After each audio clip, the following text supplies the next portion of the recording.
शिक्षा विभाग के द्वारा सूर्य सप्तमी के अवसर पर राज्य स्तरीय सूर्य नमस्कार का आयोजन कहां पे किया गया? ये आपका किया गया था एसएमएस स्टेडियम जयपुर के अंदर। सबसे पहले तो मैं बात करता हूं अपने शिक्षा विभाग की बात करते हैं। ये जो आपका शिक्षा विभाग है मेरे बच्चे, इसकी बात करें, यहां से याद रखना सबसे पहली चीज तो आती है आपके बीकानेर की बात करें। इस बीकानेर के अंदर यहां पे निदेशालय की स्थापना की गई थी। यहां पर आया था आपका निदेशालय आया था। यहाँ पर निदेशालय, और कौन सा निदेशालय? प्राथमिक एवं माध्यमिक शिक्षा निदेशालय, प्राथमिक एवं माध्यमिक शिक्षा, प्राथमिक एवं माध्यमिक शिक्षा। और यदि ऐसा पूछा जाए कि गुरुजी कब आया था, इस बात को समझाता हूँ क्या है कहानी।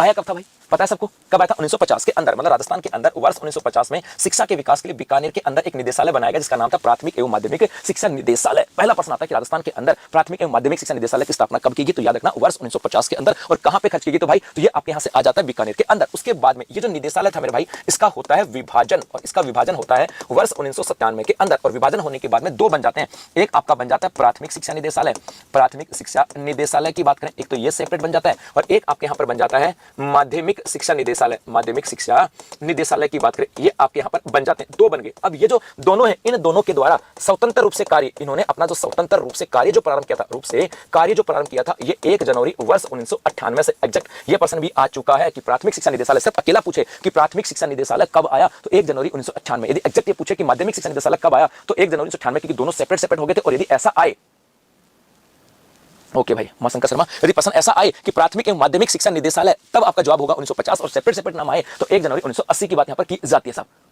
है ना। उसके बाद यहां से आता है कि ये जो आपका शिक्षा विभाग है, इस शिक्षा विभाग के द्वारा बहुत सारे कार्यक्रमों का संचालन किया जाता है, और वो कार्यक्रम प्राथमिक शिक्षा से भी हो सकते हैं, वो कार्यक्रम माध्यमिक शिक्षा को लेकर के भी हो सकते हैं। जैसे यहां पर उन कार्यक्रमों की बात करें, एक तो मैं यहां पे कह दूं, जैसे एक तो आपके आ जाएगा कि भाई नो बैग डे, याद आ रहा है? नो बैग डे ये आपके चलाया गया था। एक यहां पर आ जाएगा फ्यूचर डायल कार्यक्रम, फ्यूचर डायल कार्यक्रम की बात करें, ये भी आपके किसके द्वारा? शिक्षा विभाग के द्वारा।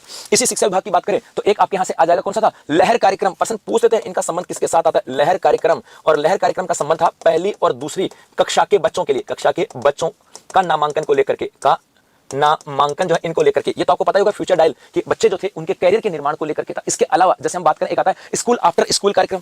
एक स्कूल कार्यक्रम की बात करें तो एक था आपका school after school, school after school. अर्थात जिन बच्चों की स्कूल छूट गई है, वो कुछ जैसे सपोज किसी कारणवश कोई बच्चा स्कूल नहीं जा पाया, तो घर जाकर के भी अपने आप को पढ़ सकता है, मतलब ऑनलाइन क्लास जो थी, डायल फ्यूचर था, फ्यूचर डायल की बात है ना। एक यहीं पर आ जाएगा ई पाठशाला, ई पाठशाला कार्यक्रम। और ई पाठशाला जो कार्यक्रम था, ये 10th और 12th के जो बच्चे हैं इनके लिए था, 10th और 12th के बच्चे। तो ऐसे बहुत सारे कार्यक्रम थे जो यहाँ पर आ जाते हैं। अब इसी शिक्षा विभाग के द्वारा कुछ कार्यक्रम और आते हैं, और उन कार्यक्रमों में अब आपको थोड़ा सा परेशान करूंगा मैं। मुझे उम्मीद है, विश्वास आप लोगों की तैयारी के लिए, विश्वास आपकी तैयारी के ऊपर कि उसका जवाब तो आप लोग दे दोगे, भर सकते हैं। हाँ भाई, इस मीना जी भर सकते बेटा, है ना। चेस इन स्कूल आ जाएगा। अब आपसे कुछ प्रश्न पूछ रहा हूं और मुझे विश्वास है आप लोग उसका जवाब दे दोगे। कैसे? हाल ही के अंदर धारा 370 जो हटी थी भाई साहब, धारा 370 जो हटी थी ना, कार्यक्रमों की बात करें तो धारा 370 जो थी, किसकी बात करें? इसको लेकर के कौन सा कार्यक्रम था? धारा 370 जो थी वो जब हटी थी और उसकी कुछ अवधि पूरी हुई थी, तो राजस्थान शिक्षा विभाग के द्वारा स्कूलों के अंदर एक कार्यक्रम चलाया गया था। संदीप राठी, गुरुजी मैंने वार्षिकांक खरीदा है ना, और पहली बार कंफर्म बेटा पढ़ता रहे, रेगुलर पढ़ता रहे। 2019 के अंदर ये तो आप लोगों ने कमेंट्स कर दिया कि जी 5 अगस्त 2000, ठीक 5 साल, मतलब इसकी 5 साल पूरी हो गई थी। और 5 साल पूरी होने पर जो 5 अगस्त आता है,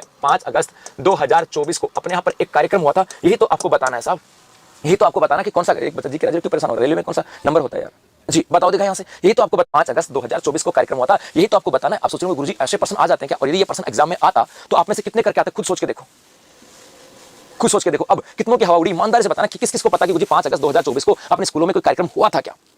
तांताई भी देख सको लागे कॉपी।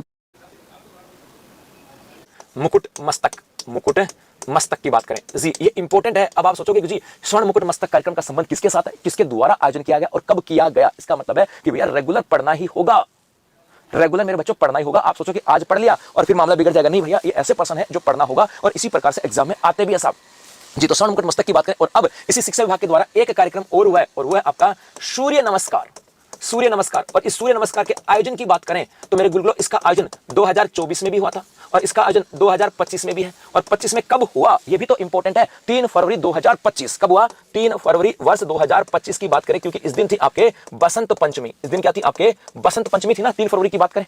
हाँ भाई, सूर्य सप्तमी कह दो, बसंत पंचमी एक ही तो बात है साहब जी। माघ शुक्ल सप्तमी बोलो क्या? ऐसा बसंत पंचमी थी, माघ शुक्ल सप्तमी बोल दूं, माघ शुक्ल सप्तमी बोल, सूर्य सप्तमी बोल दूं। 3 फरवरी 2025 इस दिन थी आपके सूर्य सप्तमी, और इस सूर्य सप्तमी के ऊपर अपने यहां होता है सूर्य नमस्कार, सूर्य नमस्कार। और ये सूर्य नमस्कार का जो कार्यक्रम था ये हुआ था आपके एसएमएस स्टेडियम जयपुर के अंदर जी, एसएमएस स्टेडियम।